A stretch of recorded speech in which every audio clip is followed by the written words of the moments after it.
The year was 1745, and the Kingdom of Poland lay divided, bruised, and strangled between empires. Yet within its noble houses there still burned a fierce and restless flame, a love of freedom so powerful it could not be conquered by any crown. And in the halls of Warka, in the Mazovian countryside, that flame took human form, in a boy named Casimir Pulaski. He was born into privilege, but not comfort. His father, Joseph Pulaski, was a stern and noble patriot, a man who believed that a sword was not merely an ornament, but a duty. Their family name carried honor, and with it, danger. The Pulaskis were not content to bow before tyranny.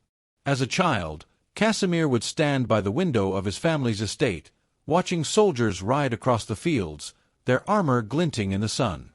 He felt it even then, the pull of destiny, the call to fight for something greater than life itself. By his teenage years, his father sent him to study the art of war. He learned horsemanship, strategy, and the old chivalric codes.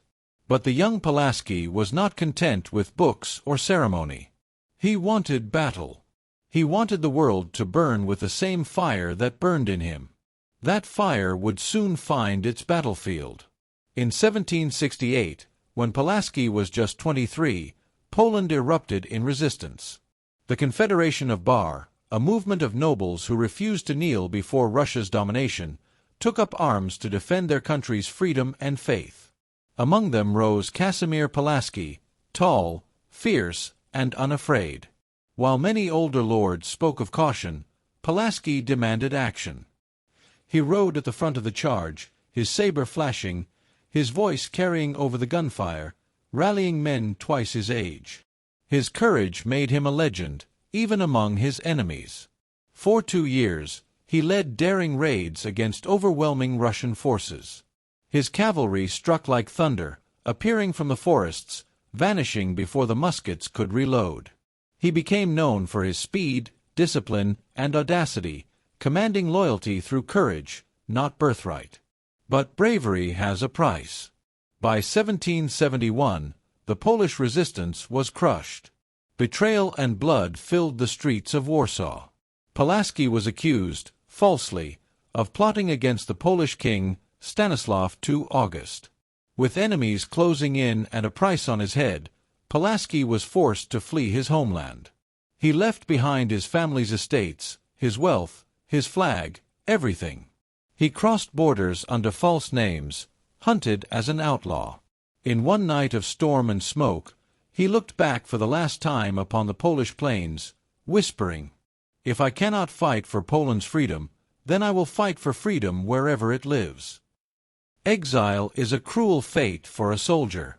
For years he wandered across Europe, in Turkey, France, and Germany, a sword without a country. He lived in taverns and cheap inns, trading war stories with mercenaries, always restless, always searching.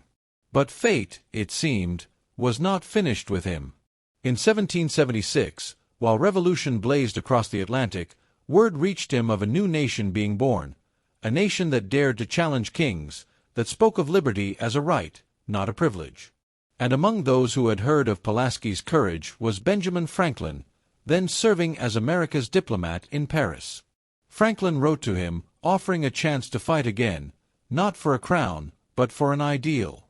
It was the letter that changed everything. Pulaski read it by candlelight in a Paris inn. His hands trembled slightly as he whispered the words aloud. To General Casimir Pulaski, your valor and skill are needed in the service of liberty. The American cause is the cause of all mankind. The words struck him like thunder.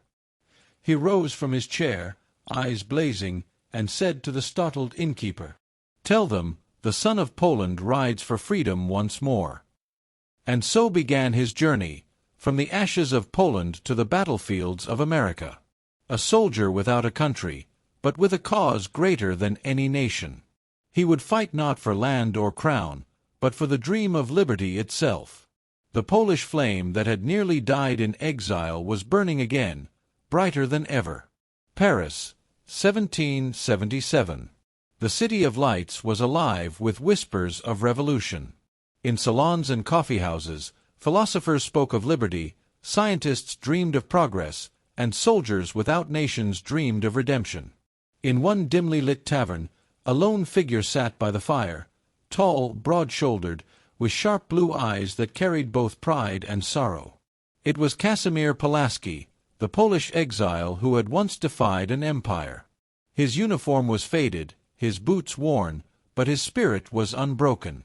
Then came the man who would change his fate, Benjamin Franklin. Franklin, serving as America's representative in France, had heard the tales. A young Polish commander who had fought the Russians with unmatched courage, whose cavalry moved like ghosts, whose sword had written legends on the fields of Bar. The two men met quietly in a corner of the tavern. Franklin spoke softly, yet his words burned brighter than any flame. "General Pulaski," he said, "the struggle you began in Poland lives again in America. We fight for the same freedom, not for kings, but for mankind. Come to us.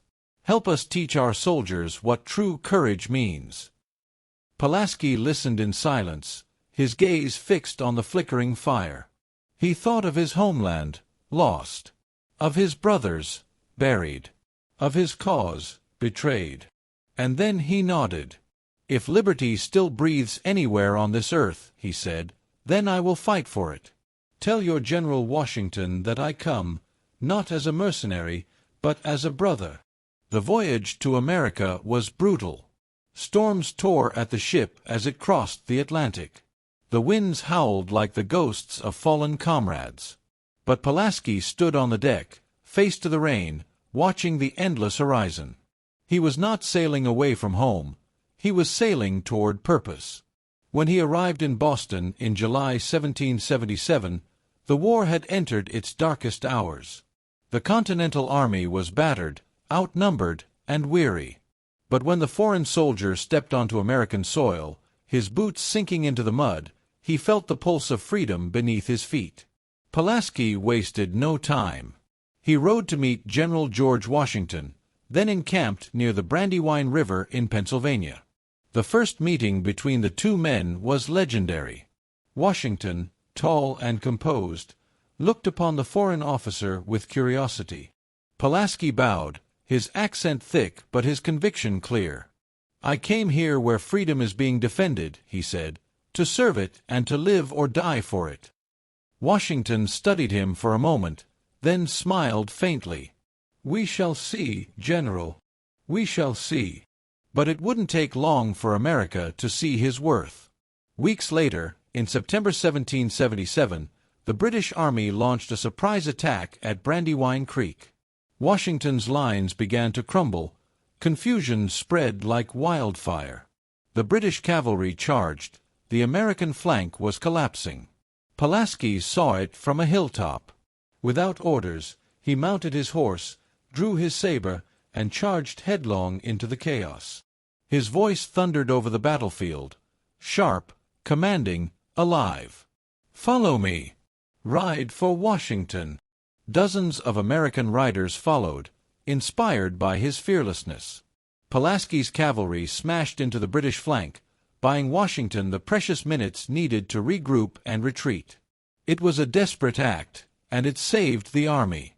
For the first time, American soldiers saw what true cavalry could do: the speed, the precision, the unity of man and horse in motion.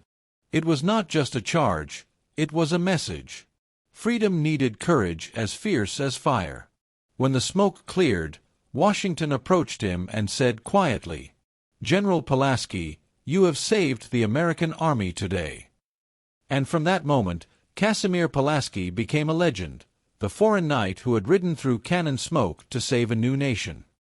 He would be promoted soon after, becoming Brigadier General of the American cavalry, tasked with building what America had never truly possessed, a disciplined, modern cavalry.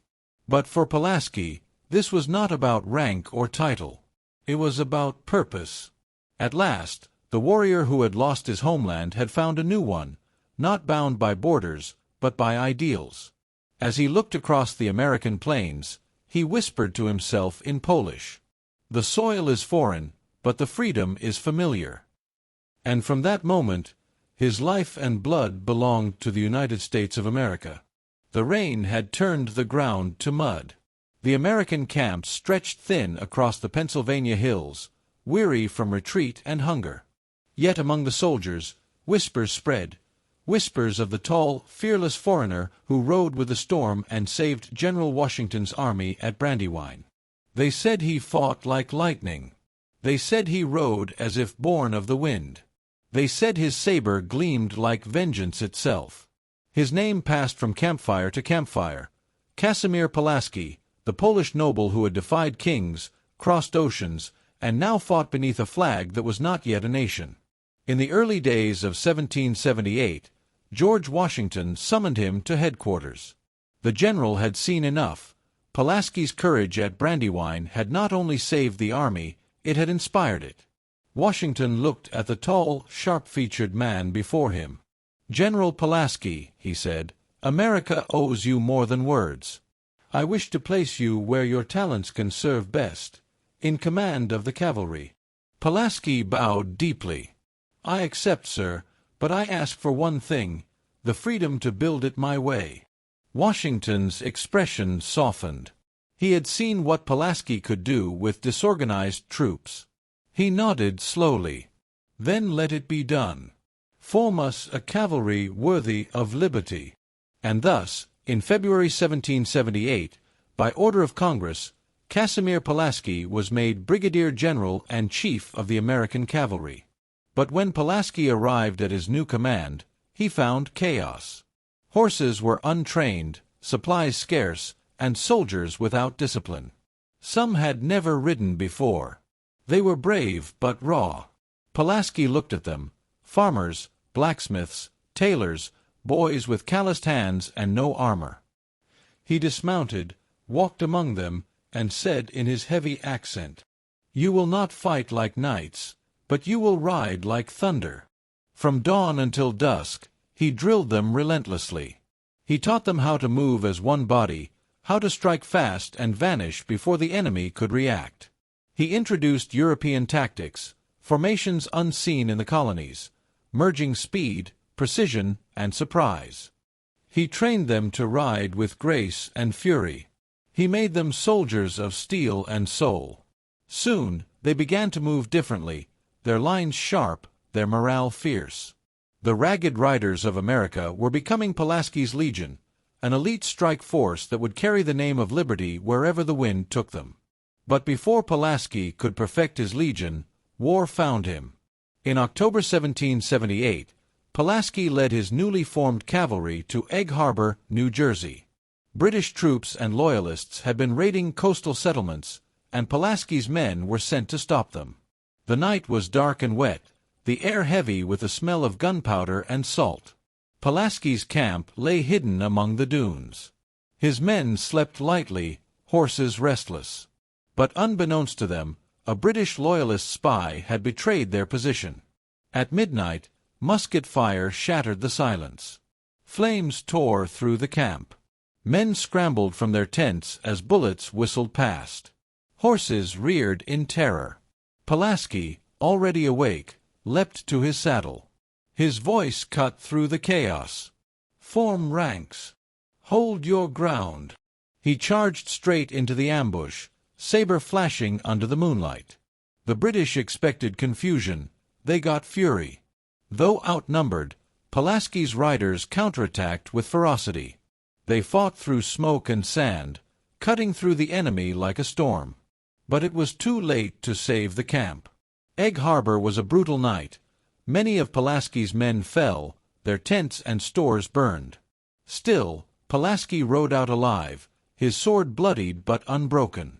And though the skirmish was small, his valor spread through the ranks of the Continental Army.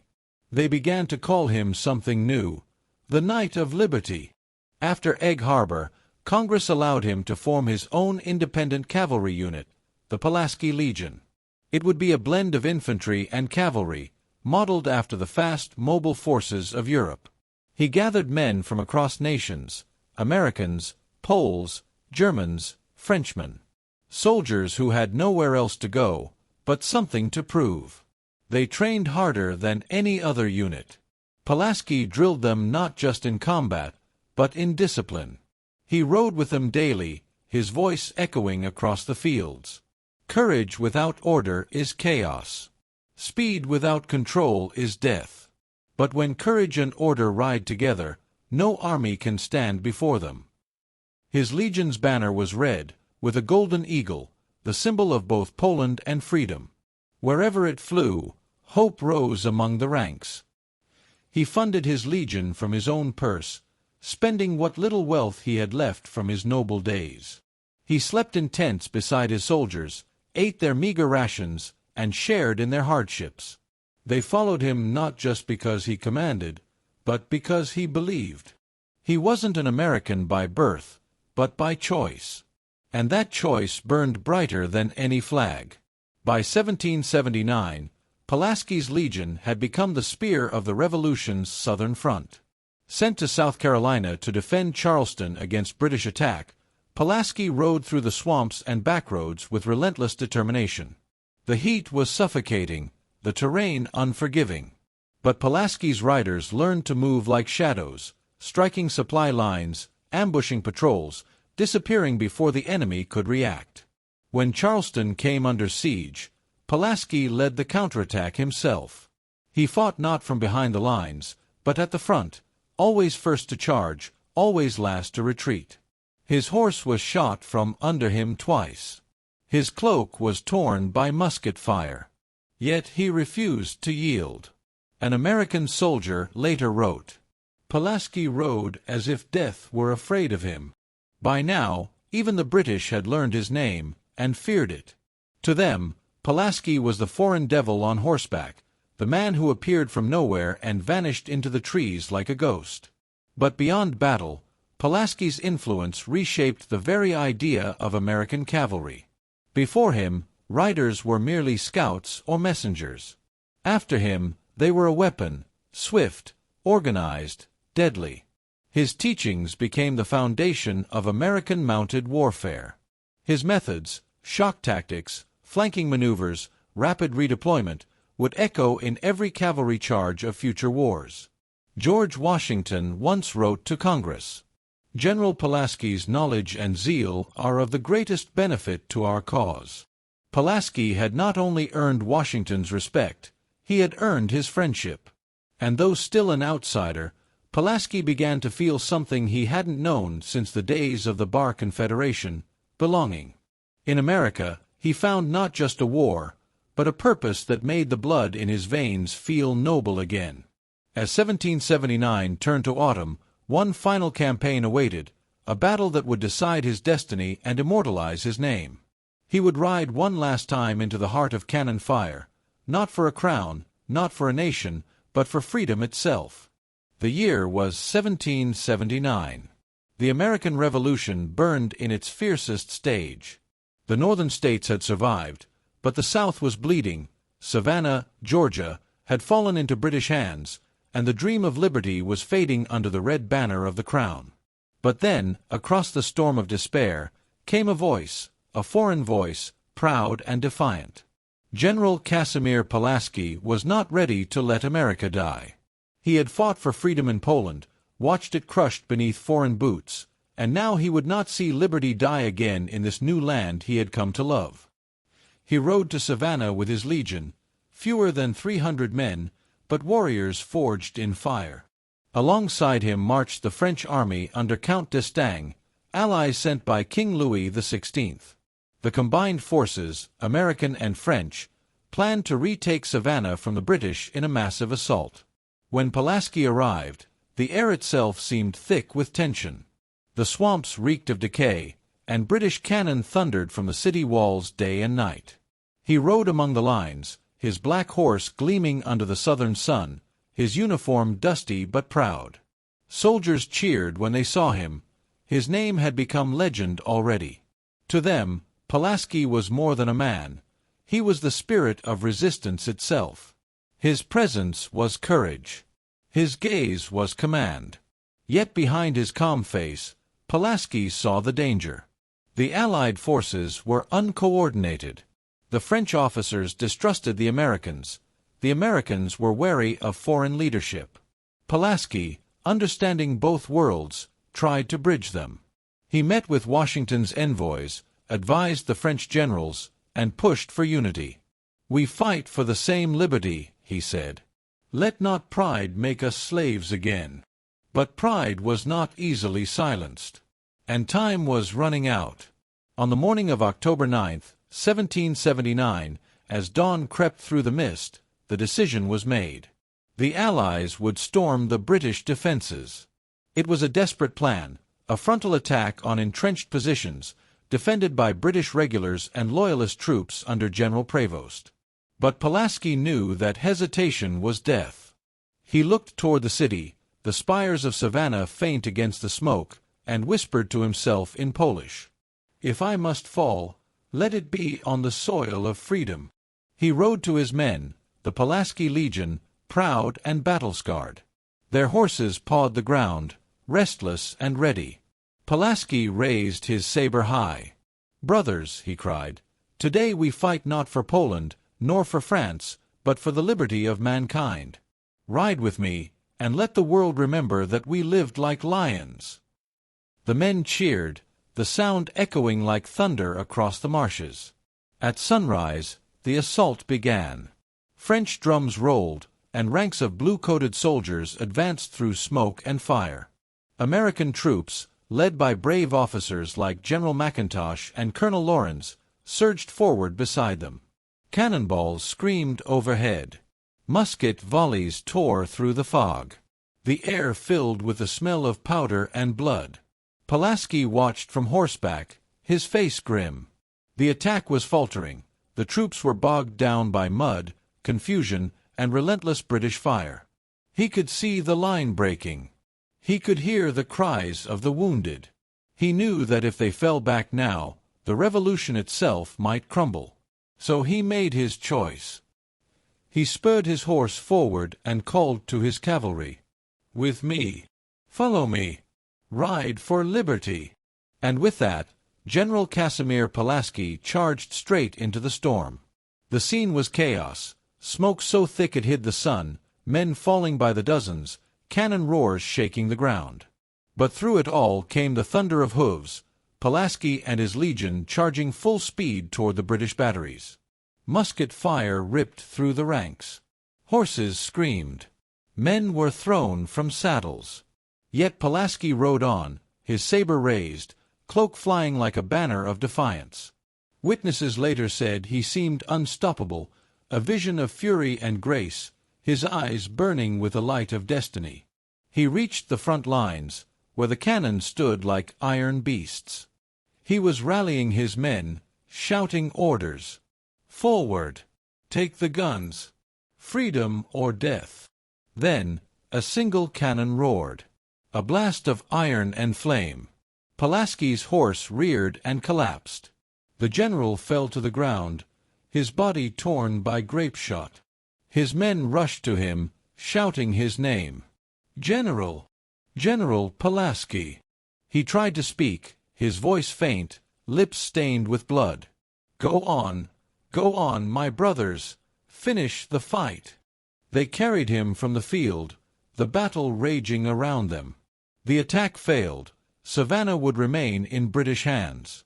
But that charge, that single act of fearless sacrifice, became one of the most unforgettable moments of the Revolution.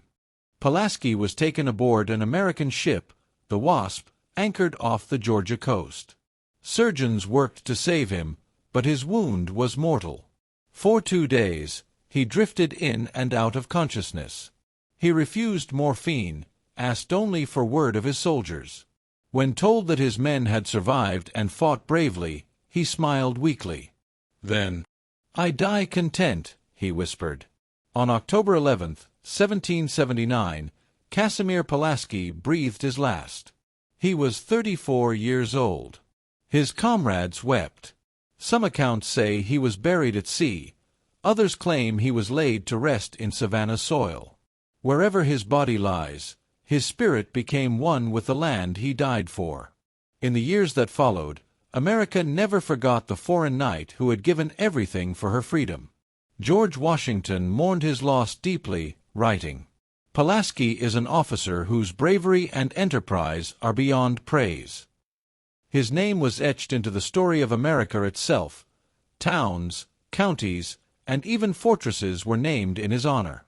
In the centuries to come, every U.S. cavalryman would ride in his shadow. In 1929, Congress made it official. General Casimir Pulaski was declared an honorary citizen of the United States, one of only a handful in history. From the hills of Poland to the fields of Georgia, his spirit became a bridge between nations, between two peoples bound by the same love for freedom. He was Polish by birth, said one historian, but American by heart. And in the hearts of all who ride for justice, his legend lives on. The knight who rode across the sea to fight for a dream. The soldier who found a new homeland in the fires of war. The man who became the immortal father of the American cavalry. The battlefields of the Revolution slowly fell silent. Smoke drifted away. Muskets grew cold. But in the hearts of men, a fire still burned. It was the fire Pulaski had carried across an ocean. A flame of courage, sacrifice, and undying love for freedom. Though his body was gone, his legend refused to rest. News of General Casimir Pulaski's death spread through the camps like a whisper of grief. From the Carolinas to Pennsylvania, soldiers who had never met him spoke his name with reverence.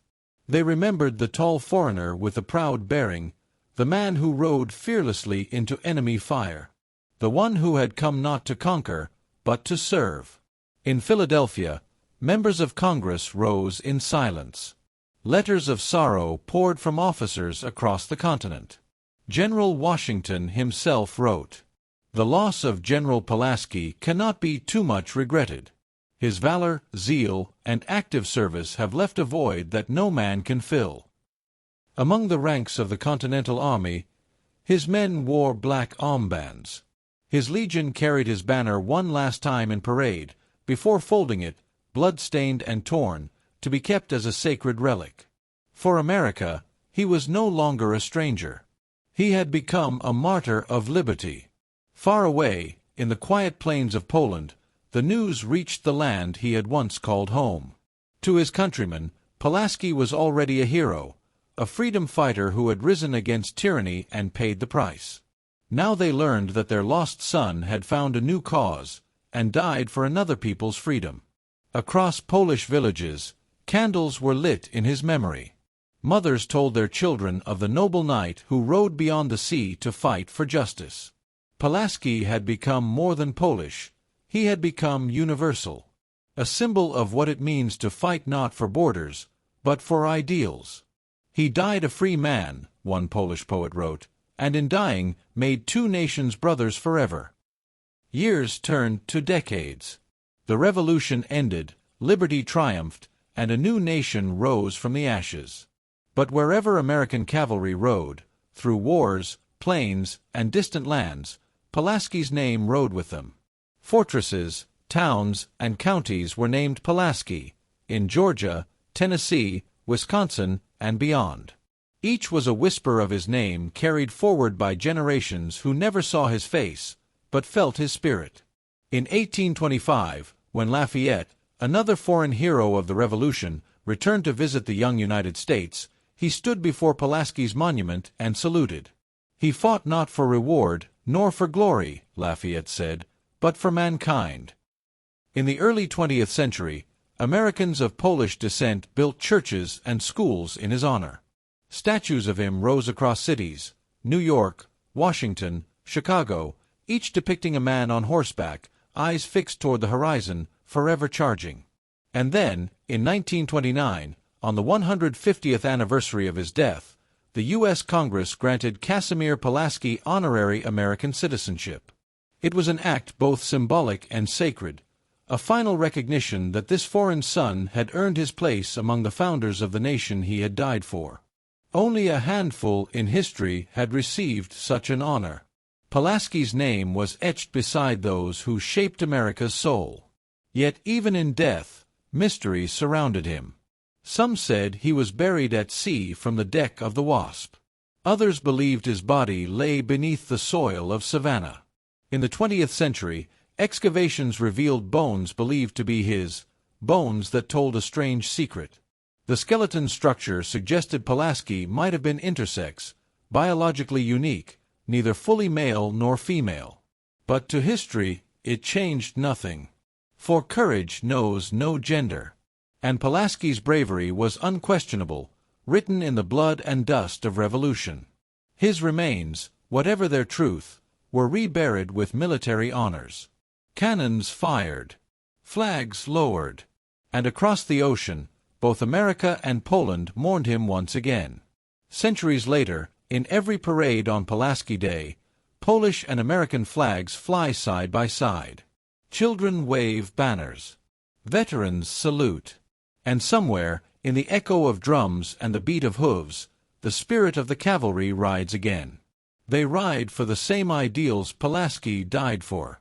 For liberty, for brotherhood, for the right to live as free men and women under heaven. Every soldier who charges into danger for a cause greater than himself carries a spark of that same fire. A fire that crossed the Atlantic in one man's heart and set a new world ablaze. In the final reckoning of history, Casimir Pulaski stands not as a foreign hero, but as a universal symbol of freedom.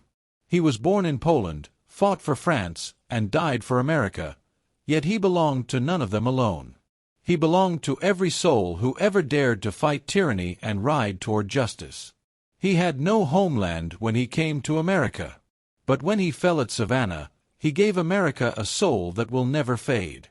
Freedom has no borders, Pulaski once wrote. Only those brave enough to defend it. That is the legacy of General Casimir Pulaski, the father of the American cavalry. A man who rode into legend and never stopped riding.